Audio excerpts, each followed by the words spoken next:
It represents who we are. And I think that's why it was embraced by so many people. Steve Farley is describing the Broadway tile murals. In 1998, while working on an historic preservation project, he discovered a series of remarkable photos from the middle of last century taken in downtown Tucson.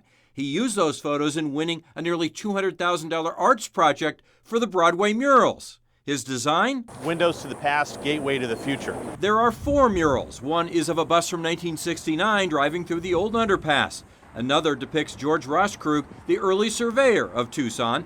There's also the 1916 view of downtown Tucson.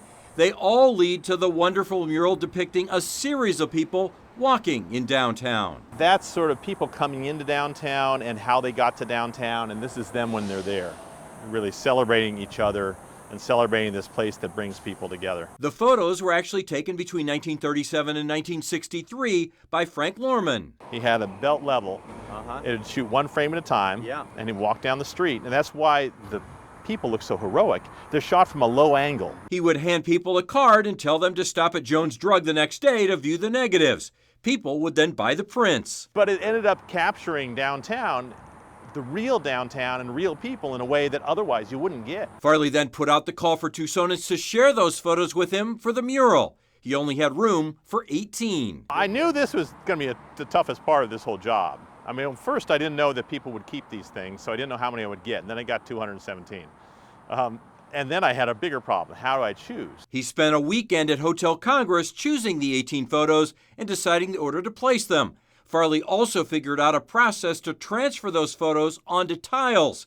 The installation took about 4 months. Oh, they're all individual tiles, so they've got to be individually hand glazed and then fired.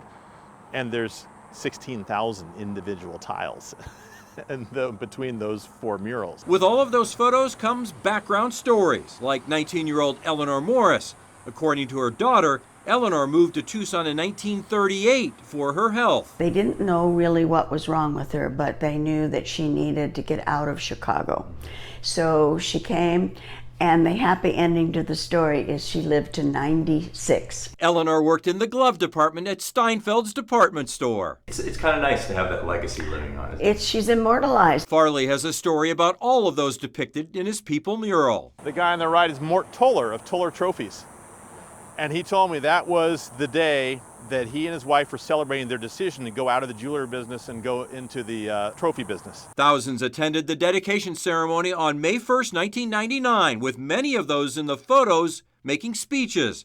More than 20 years later, many of them are no longer with us, but they remain larger than life. It's so important to be able to represent everyone. And representation wasn't something you talked about in 1999, but I felt that was such a crucial thing. Steve, thank you very much for the time. The murals on Broadway are absolutely Arizona, and we appreciate everything you did to get these put up.